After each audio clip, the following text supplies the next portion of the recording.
Good morning dear students, welcome to my class. Today's date is 14th September. Next we have theorem number 2. इसको statement समझना. If G is a finite group of order n, then show that for any A belongs to G, there exists some positive integer R, कोई R exist करेगा, R lies between 1 and n, such that AR equals to E. Means इसको ऐसे समझिए कि अगर कोई जी finite group है तो उसके जो एलिमेंट का ऑर्डर होगा वो तो या तो n से छोटा होगा या n के बराबर होगा, n को एक्सीड नहीं कर सकता, ये इसका मीनिंग है. a to the power r equals to e क्या होती है, ऑर्डर की डेफिनेशन होती है. इसी को हम, ये काफ़ी ज़्यादा पिछले थ्योरम से मैच करती है, बस देखना आपने. Let g be a finite group of order n, that is order of G equals to n. Let A belongs to G be any element. अब कल वाले थ्योरम की तरह अगर A G को बिलोंग करता है तो बाय क्लोजर प्रॉपर्टी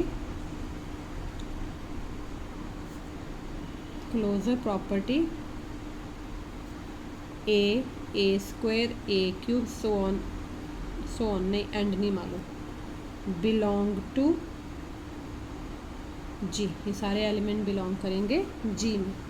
हम जी में कंसीडर कर लेते हैं n+1 elements. Consider n+1 elements.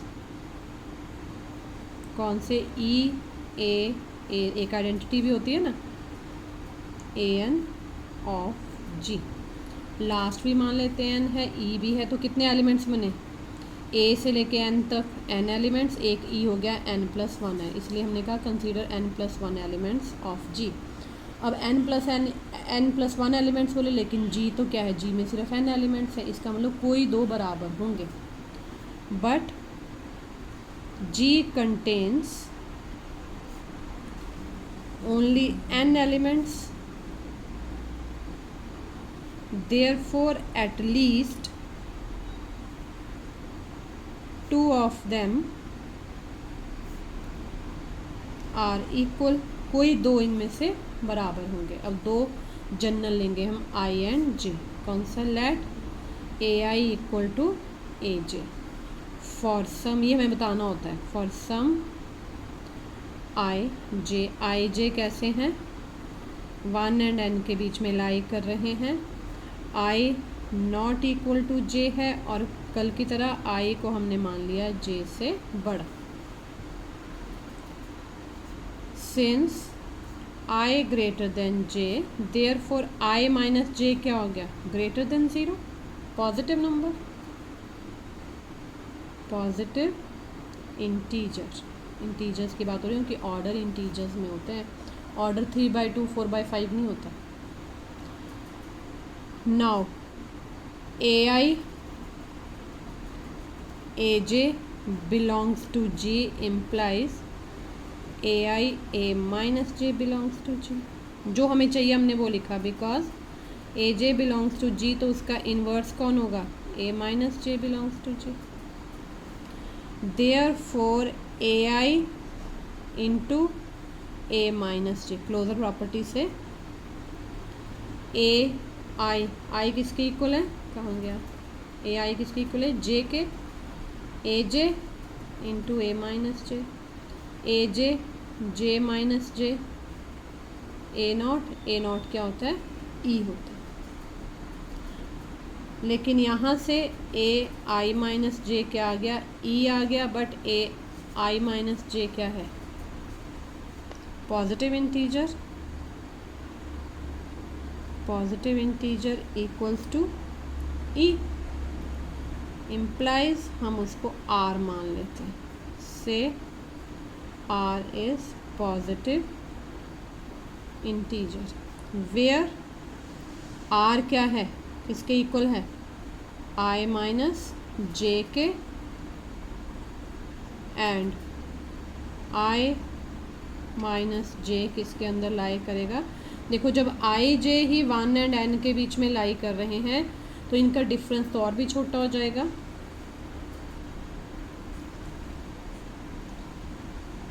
Hence AR equals to कल की तरह काफ़ी ज़्यादा। ठीक है, ये हो गई सेकंड थ्योरम। अब है हमारे पास बड़ा इंटरेस्टिंग टॉपिक जो अगली थ्योरम्स के लिए काम आएगा, अगली 3 थ्योरम्स के लिए, वो है division algorithm.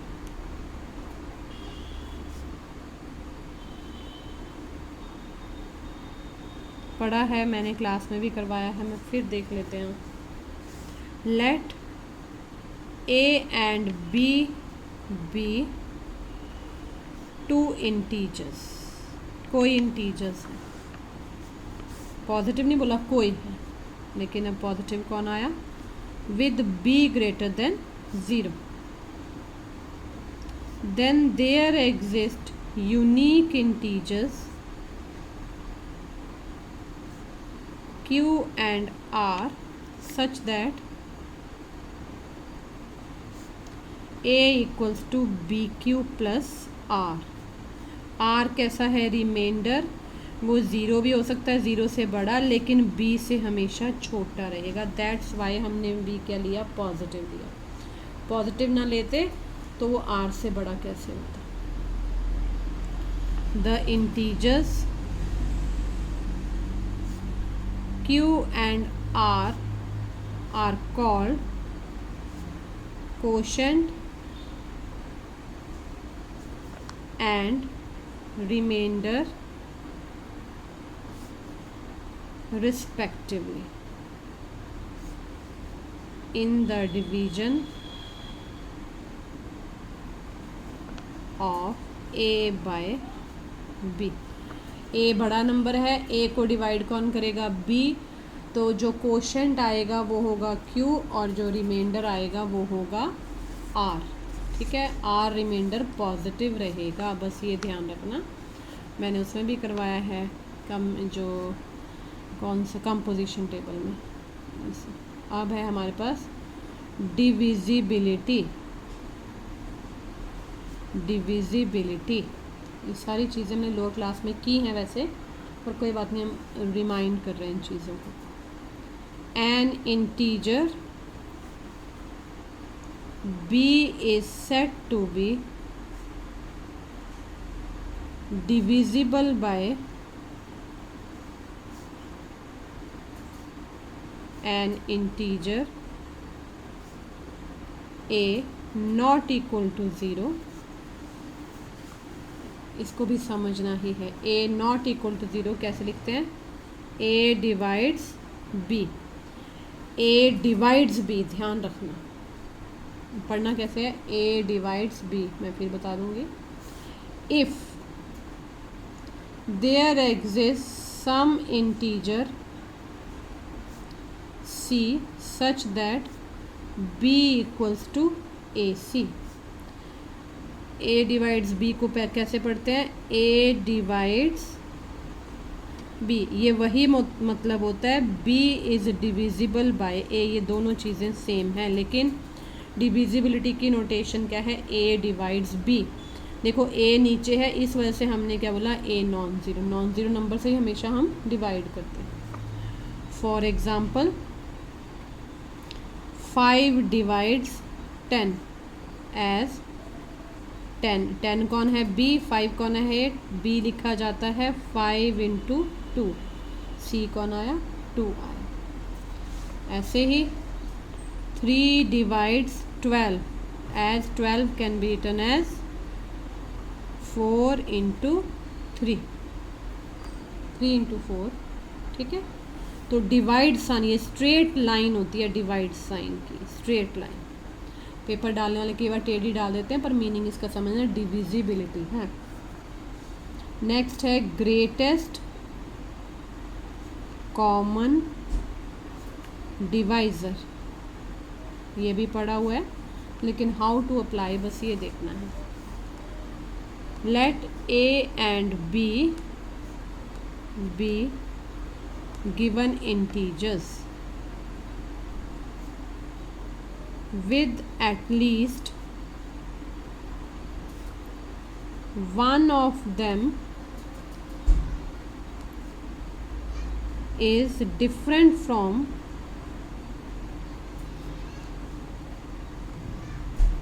Zero. A B ऐसे होनी चाहिए, उनमें से एक नॉन ज़ीरो होना चाहिए, ठीक है। The greatest common divisor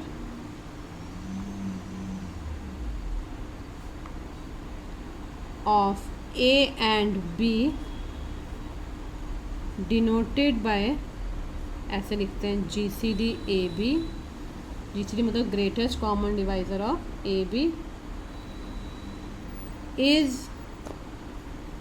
the positive integer, इन बातों पे गौर करना, पॉजिटिव बोला, positive integer D satisfying number one, D divides A and D divides B. देखो डिविजिबिलिटी आती होगी तब हम कर पाएंगे। D divides A and D divides B, D इन दोनों का कॉमन होगा, जो ए बी दोनों को डिवाइड करेगा, पर होगा कौन, ग्रेटेस्ट, बड़ा, सबसे बड़ा। नंबर टू, अगर कोई और नंबर भी कॉमन है इन दोनों के बीच में, जो इन दोनों को डिवाइड ए बी के बीच में, then definitely that number is less than और इक्वल टू डी। ठीक है, थोड़ा सा एग्जाम्पल करें, ये सब चीज़ें आपने की हुई हैं, बस इसमें अप्लाई करने का है, पॉजिटिव टर्म ध्यान में रखना।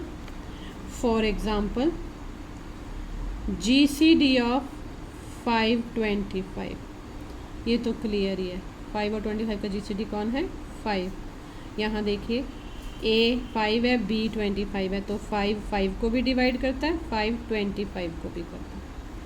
कोई और एग्जांपल लेते हैं, जी सी डी ऑफ 1230 कैसे लिखते हैं, पहले 12 के डिवाइजर्स लिखेंगे, 1 2 3 4 6 एंड 12 इटसेल्फ। 30 के 1 2 3 4 नहीं है, 5 6 फिर 7 8 9 10 10 फिर आ गया 9 12 15 एंड 30।